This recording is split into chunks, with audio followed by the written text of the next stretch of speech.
Hello and welcome to the third in our winter webinar series. I'm Andrew Moore, the Project Manager for Clubs Tasmania. And today it's all about finance. And welcoming to our podcast series is Matt Hawkins, who's the owner of Elevate Wealth Solutions. Welcome, Matt. Thanks, Andrew, and I appreciate you having on. And it's so exciting to be partnering with such a fantastic initiative such as Clubs Tasmania, certainly in these challenging times. And no doubt our listeners out there have had a pretty tough 8 or 9 weeks with I suppose the rug pulled out from under their feet in their clubs and sporting clubs and I suppose the clubs around Tasmania. So it's so great to be able to give them a little bit of knowledge today that might help them get through these challenging times.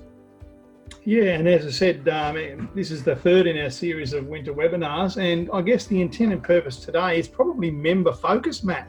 What we're trying to do is, as I said, it's an opportunity to welcome a new corporate partner of ours, which is your good self and Elevate Wealth Solutions, and also highlight for members some of the steps that they can be taking personally and also for their club, what they can be doing. Yeah, look, certainly, Andrew. I think the challenging thing we've seen over the last 8 or 9 or even 10 weeks since, I suppose, COVID-19 has hit the shores is that a lot of our club's members are generally pre-retirees, retirees, and they're certainly looking at their finances that have been drastically or unprecedentedly impacted over the last 8 or 9 weeks. And we want to really give them a little bit of value today, a couple of key golden nuggets to take away and things to start to think about on how to make sure they can protect their finances not only now, but obviously into the future as well.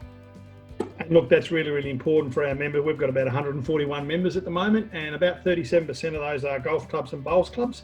And we know that the median age of a bowls and a golf club member is 64 across Tasmania. So again, they're in that window of retirement if they haven't already done that. So today is really a great opportunity to sit down and have a 30 or 40 minute session with you. How it works if you're a first time listener is Matt will run through the webinar. And from time to time, I might just pop in. I'll try not to interrupt Matt, but pose a question if I see something that might be relevant to a question that one of our community clubs has raised or what have you. And then we run our way through that. And then, as I said, 30, 35 minutes, and then we'll finish up with some next step questions. You okay with that? Fantastic, Andrew. Let's kick off. So, all right, Matt, over to you, mate. Thanks, mate. Look, a really great spot to start, I suppose, Andrew, is about us. So today we're talking about navigating uncertainty. And for those of you who haven't come across Elevate Wealth in the past, please feel free to jump on our website, elevatewealth.com.au.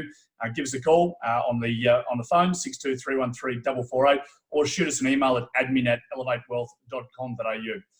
A little disclaimer, Andrew, as always, today, no personalised advice providing today, very much general in nature, without taking into the personal situations and personal and financial situations of our listeners. So we encourage you not to act on this advice, but certainly if you hear something that triggers some information for you, please reach out and we can obviously provide you with that personal advice moving forward.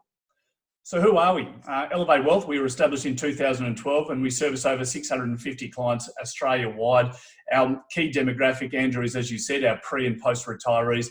For those people who are really entering the pre-retirement stage, looking to maintain some investment strategies and converting some of those risks of wealth accumulation throughout their working life into the fruits of their labour in retirement and obviously spending their wealth. We do specialise, as I mentioned, Andrew, wealth creation, retirement planning, cash flow investments, Centrelink entitlements, which is obviously a large part of a lot of people's retirements, personal insurances and superannuation. We've got a team of 6 of us, which you can see on the screen there, 3 advisors, 3 client services managers, certainly there to support our clients and to provide as much advice to Australians as we possibly can. Who we help, as I said, we are diverse. We work with our Matt, I might just jump in there, Matt. As we work through today, there's going to be some details, and whilst today is a webinar, there's certainly an opportunity if some of our listeners out there who are clubs, say like a bowls club or a golf club, would you be open to, as I said, you or part of your team popping out and sort of delivering like a workshop or a forum for members of golf clubs and bowls clubs across the state? Yeah, look, absolutely, Andrew. One of our advice propositions is that we do go out and run, one-to-many seminars or workshops with our listeners and with our clients and with the community at large. For those of you on the Eastern Shore, we write an article in the Eastern Shore Sun every month. We're on Hobart FM every Friday morning at 10:30, giving you finance tips. Our Facebook and website, our newsletters, and we certainly obviously sponsor a number of different communities out there. So by all means, if there is a community or club out there that's looking for a one-to-many workshop with myself or one of my team, we'd be happy to get out there, Andrew, support a morning tea with the members or an afternoon tea and give them an opportunity to ask questions face-to-face. No, look, fantastic, and I'm sure that we'll make that happen once restrictions are eased and we're allowed to have the number of people there, so that we're safely meeting all those COVID protocols. All right, Matt, back to you and your slides, mate. Beautiful, mate. Look, I look forward to that, Andrew. As I said, who we help, we certainly don't just pigeonhole the advice we provide. We look through wealth starters, wealth accumulators, wealth builders, wealth establishers, and wealth conservators. We understand that those 5 key demographics, Andrew, have different advice needs. They have different characteristics, and therefore the advice we need to provide them needs to be tailored to it. Our goal, Andrew, is really to make complex scenarios simple for the average Australian, really trying to make their advice needs understandable, clear and concise, and provide them with a financial roadmap that gets them from where they are to where they want to go to and give them direction with confidence. And that is really the financial roadmap. We are, Andrew, a fee-for-service firm. We don't take commissions on any advice. We certainly provide advice up front, and we quote all our fees up front. And certainly over the last couple of years, financial advisors haven't always been given the best name. When I established this firm back in 2012, I wanted to make sure that my clients understood exactly what they were paying and the value that we were providing for them throughout that financial journey. A couple of key things we want to talk about today, Andrew, economic update, a bit of COVID-19, some of the touch on a couple of the government stimulus and accessing superannuation under the coronavirus access to superannuation. I want to talk about Centrelink Age Pension and the deeming rate for your financial assets. And we want to talk about the account-based pension drawdown reductions that have come out as a result of the financial impact of COVID-19. Some key areas of interest today that you might make note on. We're going to talk about super contributions, asset allocation and risk profile assessment. How much money will you need for retirement? We always get thrown around that $1 million figure. Everyone must need $1 million. We want to dispel or debunk that myth that you'll need $1 million to retire comfortably. Accessing superannuation, how long will your super last, protecting your super, and certainly how to maximise Centrelink benefits in retirement, whether that's the age pension, the Commonwealth Seniors Healthcare Card, or a benefit like that. So kicking us off, Andrew, COVID-19 and the stimulus and the economic impact. There is no doubt, listeners, that we've had an unprecedented time over the last 9 or 10 weeks. The Australian share market dropped from a peak of around 7,200 down to a low of about 4,500. And that's a huge shock for those people in retirement, seeing their balances drop almost 37% over a 4-week period. What's interesting to note, as you can see in the graph there, that it has rebounded up around 15 to 20% over the last 6 to 8 weeks as well. The key thing for economic update, Andrew, is separate your emotion from strategies. And as an advisor, we are somewhat of an emotional coach as well. And we obviously want to provide our clients and our listeners with some peace of mind amidst the daily uncertainty that we're currently experiencing during COVID-19 and the coronavirus lockdown. The power of sticking with an investment discipline, even amidst unprecedented market events. Again, it's very easy to react to uncertainty such as markets reacting and dropping in the volatility we've been experiencing in global markets. The key thing here is if you listen today and you take away some key tips, you should be looking at the long-term plan rather than the short-term volatility. To use a great analogy, Andrew, I look at the window glass or the window with 4 panes. There's no point looking at through one pane. It's important to look through the whole window. And it's really about having time in the market rather than trying to time the market that will provide most of our retirees with the outcome they're looking for in retirement. And it touches on our third point, focus on the long-term outcomes rather than looking at the short-term impacts, and staying the course is important. And focus on factors within your control. There is absolutely no doubt that market uncertainty and market volatility can't be controlled by our listeners, and certainly not by myself. And it's important to understand that what you can control is the emotions around your investment decisions. So we're going to touch on a couple of these stimulus packages that came out as a result of COVID-19 that government has announced. One of the first ones is the economic support payment. For those of you who were in receipt of a economic support payment, age pension, disability support pension, carers allowance, job payments, job seeker payments, you have already received a one-off $750 payment if you receive that on between the 12th of March and the 30th of April. You should have been paid that on around the 31st of March. For those of you listening, you didn't have to do anything. There was no registration to receive that initial $750, and you should receive your second payment on or around the 13th of July. So that's a little booster to your age pension. It will get paid as per your normal fortnightly and should be paid on or around, as I said, the 13th of July, the second payment.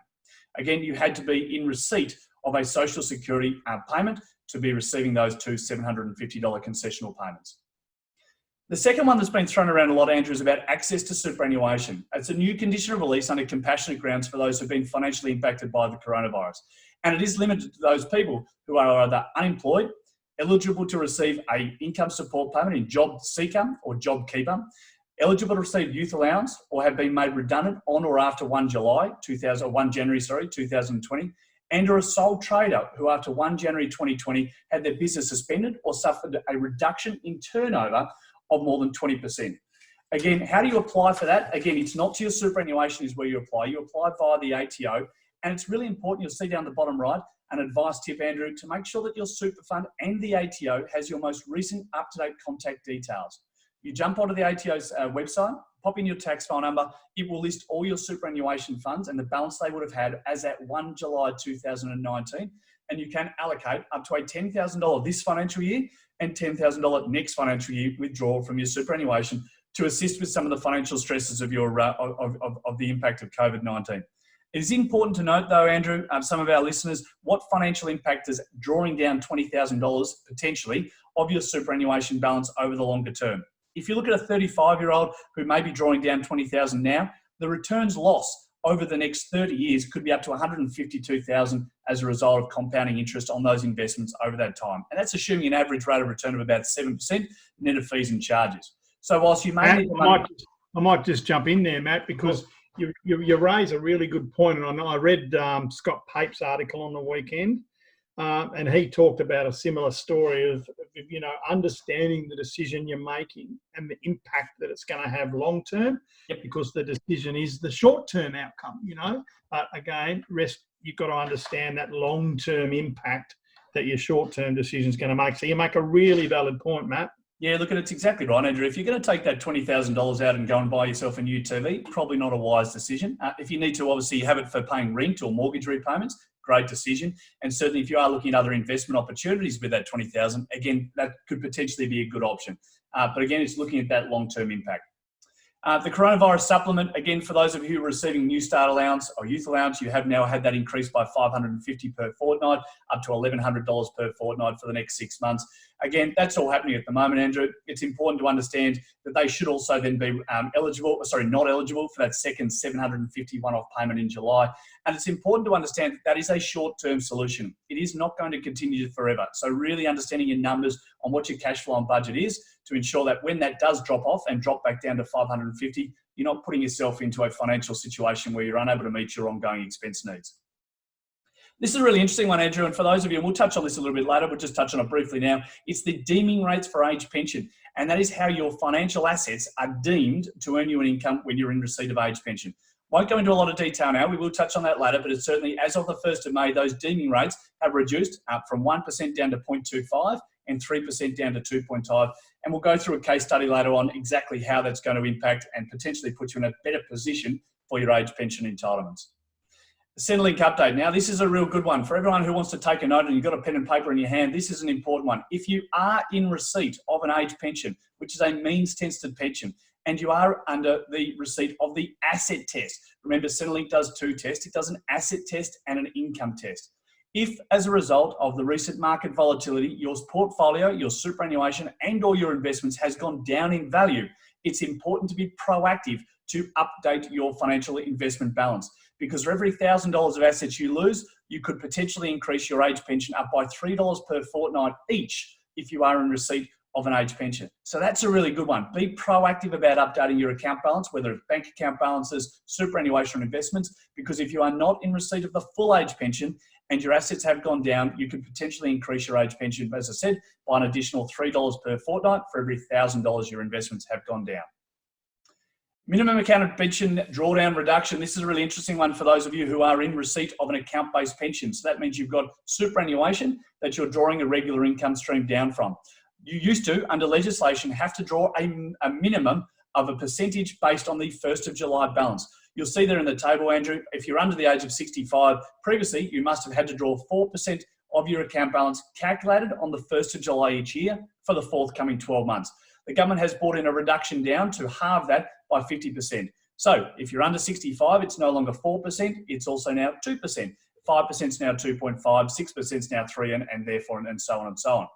It's really important, folks, if you are in receipt of an account-based pension, it's important to understand that if you are drawing a percentage of your account on an annual basis, that percent is calculated on 1 July of each year for the forthcoming 12 months. So if on 1 July 2019, you allocated or nominated to draw the minimum amount, that would be 4% of your account balance as at 1 July. As we know, your balance is probably less than what it was on the 1st of July 2019. So it's important to understand that 4% of a lower balance is going to provide you with a lesser regular income. So if you are drawing a percent, it's important that you touch base with your superannuation fund and understand exactly how that amount's being calculated and if that new reduced minimum is going to be sufficient for you to meet your ongoing expense needs.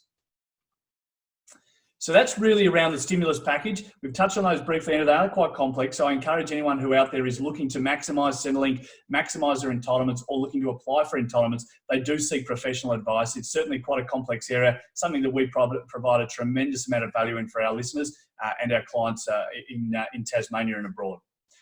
The next three topics we're going to look at, Andrew, is superannuation, retirement, and Centrelink.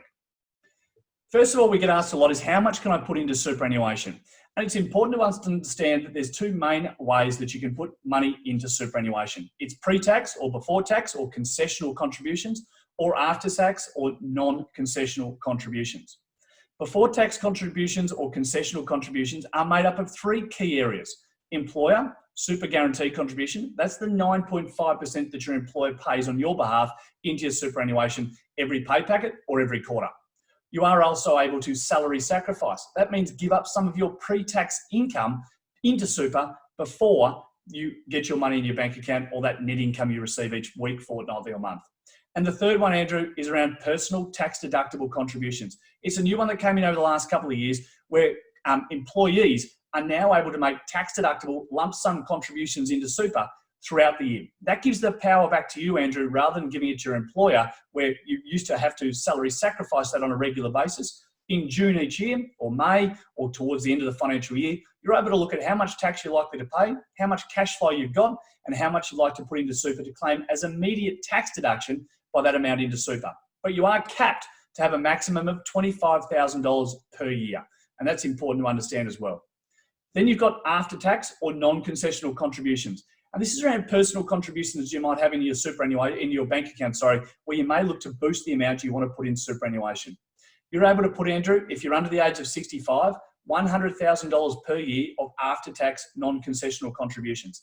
There is something called the bring forward rule as well, where you're able to put a $300,000 contribution in this year, which is bringing forward the 2 future year financial year contributions into the 1 year. So if you put $100,000 in this year, then you can put 100 next year and 100 the year after.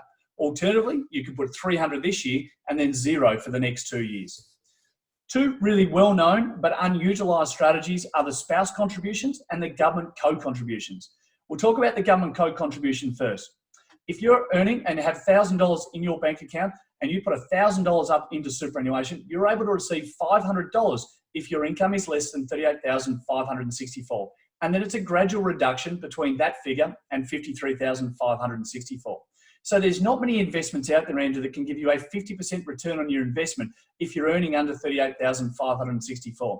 So if you or your spouse are earning less than $38,000, I encourage you to put $1,000 into super because the government will back it up to an additional $500 each financial year that you meet those requirements. If you have a spouse that is earning under $37,000, you're able to contribute $3,000 into their super and receive up to a $540 tax offset, meaning tax back into their superannuation, into your cash account when you do your tax return. And that's if their spouse is earning under $37,000. So for most of you out there who are either working or getting closer to retirement, there's 3 really great strategies to help you boost your superannuation account balance coming up to retirement. So you might ask me, well, why would I want to put it into superannuation? Well, at the moment, if you earn tax or earn an income up to $18,200, you pay no tax on that income. Greater than that, 19%, 32.5%, 37%, and 45% for those earning over $180,000. If you put money into superannuation, the maximum tax you'll pay on that contribution of pre-tax contributions or concessional contributions is a maximum rate of 15%. So it's a great way of getting better bang for your buck, Andrew, on that money that might be otherwise be putting into superannuation or into your bank account ready for that rainy day of retirement. And remember, once it's in superannuation and you reach retirement, it's tax-free to access it back out at a later date. So superannuation still is the best tax-effective environment for your investments over the lifetime of your working life. Again, it's important to understand that it's great putting all this money into superannuation, but how do you get it out? And you must reach a condition of release, which is either preservation age, you can see there in the table, Andrew, before 1 July 1960, preservation age is 55, up to those born from 1 July 1964, your preservation age is now age 60. The second condition of release, Andrew, is you either must reach age 65 and or retire to access your superannuation. So before you can think about accessing your super, you must reach preservation age and retire or turn age 65. There are some rules, Andrew, around transition to retirement whilst you continue to work if you've reached preservation age, but you haven't fully retired or haven't turned age 65 yet. There's something that you would consider if you're looking to access some superannuation during that transitional period under the transition to retirement rules. So Andrew, when we think about retirement, we think about meeting your income needs. And there are four main areas that you may look to access income as you're drawing closer to retirement. You've got Centrelink, you've got rental income, non-superannuation investments, and something called an account-based pension. And today we're going to focus on the two key areas that are for the most common Australian, the ways they receive income in retirement. And that's Centrelink, age pension, and certainly an account-based pension or an allocated pension as it was previously known. So what is an account-based pension? Well, during your working life, Andrew, obviously we look at growing our superannuation balance. You've got superannuation, you've had a job for a long time, your employer's been paying 9.5% throughout your working life, and maybe you've been salary sacrificing or putting some of those non-concessional after-tax contributions into super in preparation. And that's called the accumulation phase. Andrew, it's important to understand, as I said, for those people putting money into superannuation in the accumulation phase, you've been paying 15% contributions tax, potentially in comparison to your marginal tax rate. You've also been paying tax at 15% on the earnings of the funds during the accumulation phase. So if you've made $100,000, you've paid 15% tax internally in the fund during your accumulation phase. When you went to retirement, Andrew, for those of you who have built up a good superannuation balance, it's then about starting and entering the pension phase.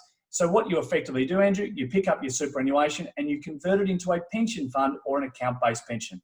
And then we look to draw down a pension, whether that be a weekly, monthly, or annual pension payments into your bank account to help and assist your income during retirement. Some of the characteristics of that pension phase, Andrew, if you are over the age of 60, it certainly is income. The income you receive from your account-based pension is tax-free. And here's the real kicker. If you have retired and you are over the age of 60, the earnings of the pension phase, so the earnings on your investments, also become tax-free as well. As I said, it's a tax-effective income stream where if you are over the age of 60, your pension payments or the regular drawdown you receive from your account-based pension is generally tax-free and you don't have to include it in your tax return. And certainly, if you are under the age of 60, it may be taxed at your marginal tax rate, less a 15% tax offset. But today we're going to focus on for those people who are over the age of 60, who have looked to commence an account-based pension. As I said, with an account-based pension, there are minimum percentage drawdown factors that you need to consider. Whilst these are the standard drawdown factors, as I mentioned earlier, under the coronavirus and COVID-19 stimulus, those have been halved. For a lot of people, if you're under the age of 65, let's say you're 62, and your account balance is a couple of $100,000, you must draw a minimum of 4% out on an annual basis. Again, that 4% comes out tax-free if you're over the age of 60, and the earnings of that fund is also tax-free if you are retired and over the age of 60. The second one, Andrew, is the Centrelink Age Pension. Now, for those of you, we've gone with two basic. It's a single rate, it's a couple if you're both in receipt, and it's a couple combined of obviously income. So if you're a single person, a homeowner, the total income, total per fortnightly income you can receive from age pension is $933.40. If you're a couple, the maximum is $712 per fortnight. So if you're both a couple and you're both eligible to receive age pension, your per fortnightly income could be up around $1,424 per fortnight, or a total annual income of $37,024 as a combined entity, both receiving age pension. And we'll talk about how those amounts are calculated in a moment. The Centrelink Income and Asset Test. When you apply for Centrelink Age Pension, Centrelink does one of two tests, they do both tests and they choose which one's effective for you. They do an income test, Andrew, and they do an asset test. And they do both tests and determine which test gives you the lowest amount of eligibility for age pension, and that is the test they choose, not surprisingly. So if you think about a single person under the income test, you are able to earn up to $4,524 or $174 per fortnight before your age pension is impacted as a result of the income you earn. As a couple, that amount is $308 per fortnight or $8,008 per annum as a couple of combined income. Now, you've got to understand also, Andrew, what is made up of the income that Centrelink is worried about. So it's things like rental income, net rental income from your rental properties or investment properties. It's looking at any income streams you might have from annuities or defined benefit income streams. It also looks at employment income for you and or your spouse if you are both of age pension age. So they calculate all that up. The fourth one, Andrew, which a lot of people get confused about, is this thing called a deemed income. And we'll touch on that in a moment. And it's what Centrelink deem your financial assets to earn you, not necessarily what you draw out of your superannuation is what they count. And again, for a couple, if you're over those limits of $174 per fortnight or $308 per fortnight for a couple, your age pension is reduced by 50 cents for every dollar over $174 or $308 for a couple until it cuts out to be completely zero. The asset test to receive the pool pension as a couple, you must have assets under $863,500. For a non-homeowner, it's $1,074,000. Now, it's important to understand what assets Centrelink look at. So it's every asset that you own, be it financial or non-financial, excluding generally the primary place of residence, depending on the size of your acreage around your house or whether it's income producing. But if you're like most Australians, you have a standard house, 4-bedroom and a backyard, it's an exempt asset for Centrelink's age pension. Again, it's important to understand things like home contents. Whilst most of our home contents, Andrew, are generally worth more than $10,000, Centrelink allow you to put a nominal figure down for age pension for the home contents of $10,000. Again, red book value for vehicles, all bank accounts, investments, shares, superannuation, and other investments that you might hold in yours and or your spouse's name. It's important to understand, Andrew, that generally what happens with couples is that one couple will enter the age pension regime and or eligibility, and one couple may not quite have reached that age pension age. So assets held in a spouse that is not of age pension in superannuation accumulation is also not counted as an asset for your entitlements for age pension. So that's a really great strategy for those people who are differing ages, who has a spouse that is not age pension age and have assets they want to necessarily hide or make them exempt from Centrelink's calculation to make sure you're maximising your age pension. It's important then to understand, Andrew, as a couple homeowner, if you look at that table there, if you have assets under $394,500, you're getting the maximum age pension, assuming your income is also under $8,008 per annum. For every $1,000 you're over that limit, $394,000 up to $863,000, you lose $3 of age pension for every $1,000. That is the taper rate of assets over those limits up to the maximum 863. So understanding exactly, hey, Matt, of course. Just as you're working your way through that, have you got a hunch around, like for those listening, that it's a lot of information? So what have people done in the past, do you think? Like, has most people got a financial planner? Do they obtain advice? Yeah, like if they're not talking to someone like yourself, where do they get all this information from? Look, it's a really great question, Andrew, and I think certainly proactivity when it comes to age pension is super important. There are some fantastic resources online, things like the Department of Health and Human Services. Their website's quite good, although very challenging to navigate sometimes. If you Google age pension calculator, there's some fantastic calculators out there that'll help you assess. That'll give you the basics if you understand the strategies behind. I would always encourage, Andrew, and for our listeners out there, we'll offer today a free 15-minute phone conversation for anyone who wants to register their interest, and we'll give them the details of that later, to talk through their scenario. Because as you can see, while Centrelink seems quite simple, there are some fantastic strategies to maximise and make sure you're getting best bang for buck out of your entitlements from Centrelink. And if you do it wrong, you could be missing out on thousands of dollars a year of entitlements that you otherwise would have been able to receive by just moving a few assets around and making sure they're structured in the most tax effective and effective way for your age pension entitlements. Right. So Matt, so those details are going to be at the end of the webinar. There's an opportunity there to get those down. So don't rush too much to look for pen and paper if you're out there listening. And there's also that invitation we talked about before. If there's a bowls club or a golf club, really any club that wants to invite you out, you're happy to come out and then over a cup of tea or a coffee, do a presentation with you and your team so that these questions can be answered in a bit more of a formal way once COVID restrictions are lifted. Yep, am I hearing you right? Absolutely, Andrew. The last slide today has a link there which you can register your interest for a free 15-minute phone conversation, and we'd love to get out and actually go through a scenario, which we will touch on in a moment, of how age pension is actually calculated in your clubs around Tasmania. And of course, it's just another wonderful benefit, membership benefit for being part of the Clubs Tasmania program. Absolutely.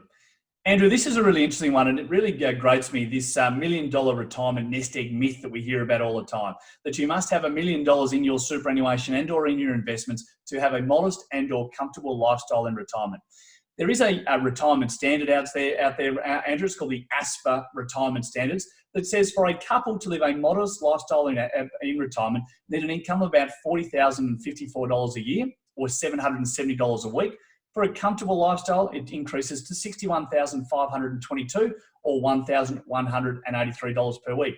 So for those of you who are getting close to retirement who really have no idea, that's a really great starting point. It doesn't fit everyone, but it's a fantastic starting point of exactly what most modest and comfortable lifestyles in retirement actually look like from an income point of view. And it's important to understand, Andrew, when we talk about that $770 or $1,183, that is take-home pay. That is net. That is after tax. That is for you to spend on whatever you want to spend it on, whether it's going out for dinner when we're able to do so, at your club or pub around Tasmania, or holidays or travel, again, when we're able to do so. So just bear those figures in mind as we jump through into the next stage. And we're going to run through a case study, Andrew, about how much age pension will I get. So we've got a couple, Mick and Sue. Mick's 70 years of age and Sue's 70. They have a principal or primary place of residence that they live in worth $550,000. They've got a vehicle, and Mick's a bit of a motorbike enthusiast. The total value of those two assets are $25,000 according to Redbook. As I mentioned before, they've got home contents, $10,000, various bank accounts totaling $35,000. Mick's got $180,000 in his super, and Sue's got $142,000 in her super. So when we look through the asset test, they've got a total financial assets of $357,000. And those financial assets, Andrew, are combined between their bank accounts, Mick and Sue's superannuation of $180,000 and $142,000 respectively. And as I mentioned before, their principal primary place of residence is an exempt asset. So when we think about their total assets, they've got $392,000 of total financial assets that are going to be deemed to earn them an income. So we talked about deeming income. Nor Mick and Sue, they don't earn any part-time income. They've got no rental income and no defined benefit income. So their total assets are $392,000. But they have financial assets, and they are totaling $357,000. So the deeming rates, as I said, as a result of the coronavirus supplement and the stimulus package announced by the government, they've reduced the deeming rates. Now, it doesn't matter how much Mick and Sue decide to draw out of their superannuation. Centrelink only deem them to earn a certain amount of income. And for the first $86,200 as a couple, it's deemed to earn you 0.25% or $215 a year. And for every dollar thereafter, so between $86,200 and $315,000, it's 2.25%. So their total income is $6,308.50. Now, under those assumptions, Andrew, as I went back before, and we'll jump back a couple of slides, for those people who have under $394,500 as a couple, as a homeowner, and earn under $8,008 a year as a couple of income, which Mick and Sue certainly do, they're eligible for the full age pension of $712 per fortnight each, or $37,024 per annum in total. So they're getting the maximum age pension. And remember, with the maximum age pension or any pension in receipt, you're also eligible for the pension concession card. And that can give you benefits on your rates, on transport, on pharmaceutical benefits and medical benefits. So important to understand that these are just the financial benefits, but they're also those intangible benefits that you receive as being in receipt of a Centrelink income stream support payment such as age pension. So if we think about this retirement income, Andrew, that the ASFA standards comes up, a comfortable lifestyle in retirement, $61,000, or a modest lifestyle in retirement of $40,000. Well, based on Mick and Sue's situation, they're going to receive the maximum age pension of $37,024. They have superannuation combined of $322,000, of which they must draw out a minimum of 5% out of that portfolio per year. Remember, that superannuation may be market linked, which means if it earns 5% on earnings, whether that's through capital growth or income, and you draw 5%, net of all fees and charges, your superannuation balance should be the same in 12 months' time. Conversely, if you earn 7% and you draw 5%, it will grow. If you earn 3% and you draw 5%, your portfolio will drop. For this example, Andrew, we've assumed that it's earned 5% and drawing 5%, which means you're drawing out $16,100 tax-free from your superannuation and combined with your age pension of $37,000 as a maximum age pension. You might remember before when we looked at how much income that Mick and Sue are actually being assessed under, it's $6,308. But I'm telling you, they're drawing $16,100 from their superannuation. As I said, Centrelink don't care about how much you draw out. They just assume that it deemed to earn an income under those deeming rates. So under this income and under this scenario, Andrew, the total income for Mick and Sue works out to be $1,021 per week or $53,000 per annum. So as we don't quite hit the comfortable lifestyle of 61, we're certainly well over the modest lifestyle of $40,000 per annum. And it's important to understand that you're always able to draw more from your superannuation. So for instance, if Mick and Sue really wanted to draw $1,183 per week, they could draw more out of their super than that 5% we've allocated, or $16,000 a year. What it will mean is their superannuation balance may go down over time because they're now drawing capital, not just the income they're earning along the way. So it's a great example to say that for those people out there who want to receive an income, and when I talk to a lot of my clients and a lot of people out in the community, if we talk about $1,000 a week, tax-free in your bank account, that is a really comfortable lifestyle in retirement. And that assumes obviously that you've retired with no debt and you're not looking for major overseas travel every year. But it's something just to think about, Andrew, that you don't have to have $1 million in your super to retire comfortably. Mick and Sue had $320,000 and they're really comfortable taking home that $53,000 a year. So then we talk about how does a market volatility, and how does market volatility impact drawing money out of your superannuation? And this is where having a cash account becomes so important, where we experience things like we have over the last 9 or 10 weeks. As we know, cash is a non-volatile investment. It's like a term deposit. Whilst it may not earn you a lot, it certainly doesn't experience capital losses or volatility during market uncertainty. So we always look to have, Andrew, for our clients, somewhere between 6 to 12 months worth of their regular income sitting in cash at any one given time. What that means is that you're never having to crystallise a volatile asset, such as shares or growth assets, to fund that regular income stream. The people that are hurt most during market volatility are those people who need to sell shares at a lower value to fund their regular income needs. By having sufficient cash in the cash working account of your superannuation account to fund 6 to 12 months of your regular drawdown means that you don't have to worry about this short-term uncertainty. And hopefully, by 6 to 12 months, the markets have recovered and we can top that cash account up along the way. But again, when you have a capital volatile investment such as shares, it's important to understand that those shares are probably still paying you an income that is there to top up your cash account along the way. You only lose money when you crystallise the value of those shares at a lower point during this market volatile times. As I said, cash is not subject to volatility. Again, it's really important to understand where your money's invested during retirement. As a wealth accumulator, for someone if they're under the age of 35, they've probably got 100% of their money exposed to growth assets. They are growth assets that are experiencing high volatility during these last 9 or 10 weeks. For those people who may be really close, so an 85 to 90-year-old who've been in retirement, maybe they've got 100% in cash. But it's about having a mix or a risk profiling of understanding how your money's invested and what characteristics of those investments you'll experience in something like a coronavirus or a global financial crisis or a dot-com boom back in the 2000s.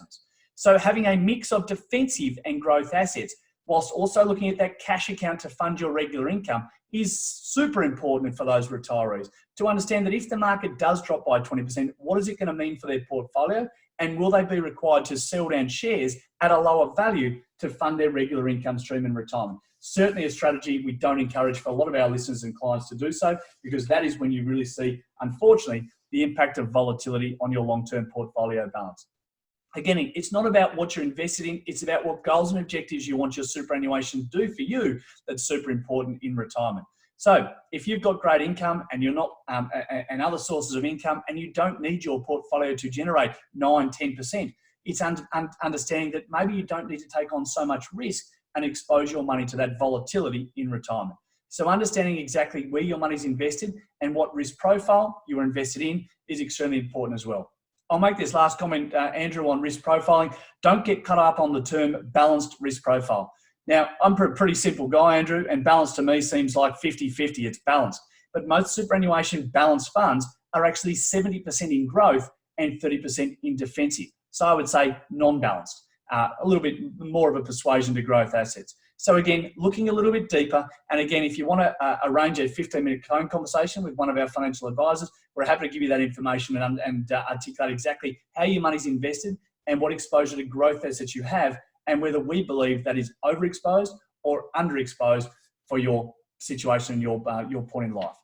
So Andrew, that's a lot of information that we've gone through today. We've talked about the coronavirus supplement. We've talked about some of the Centrelink benefits and some of the key takeaways and nuggets that hopefully people wrote down during that webinar. We talked about superannuation. We talked about retirement planning. We talked about maximising Centrelink Age Pension and some of the strategies in which you may use to maximise the entitlements you otherwise would have been able to receive from Centrelink.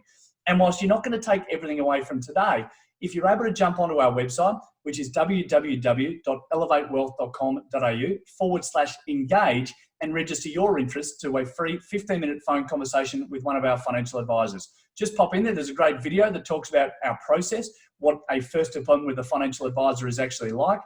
We need your name, your mobile number, and your email address, and we'll give you a call to arrange that 15-minute phone hookup, because we'd love to support, as we always do, people like Clubs Tasmania who are out there supporting clubs and during these challenging times, and provide a little bit of extra value to you as you may be or thinking about or during the retirement phase. And Matt, the great thing about our winter webinar series, of course, is that you can do it all at self-paced learning. So as I said, a number of people who have listened to this today, there's no problems if you're doing it with your partner. You can just press pause and then you can get back to it. You can make some notes and you can go back and listen to it again. And again, our details there for Clubs Tasmania. There's the email address, there's our website, and these will be loaded on probably by tomorrow. And they'll be there for you to click and then share. And of course, there's the offer from you and your staff, Matt, too. You might just mention that again about the visits out to Clublands.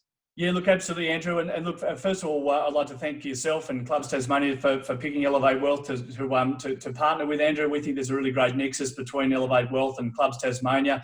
As I said, I'd love to be able to come out and talk to your club members, add some additional value. I'll be down at my club, which is the Richmond Private Golf Course, having a hit of golf, and certainly we're getting around the members, looking forward to sitting out there and having a beer with those guys.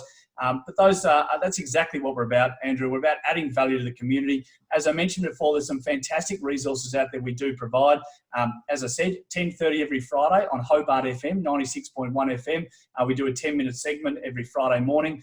Certainly, Andrew, you can jump on and grab the Eastern Shore Sun. But as to your point, if you'd like one of myself or one of my team to come out and do a workshop with your club members, we'd love to come out and continue to support you during these challenging times.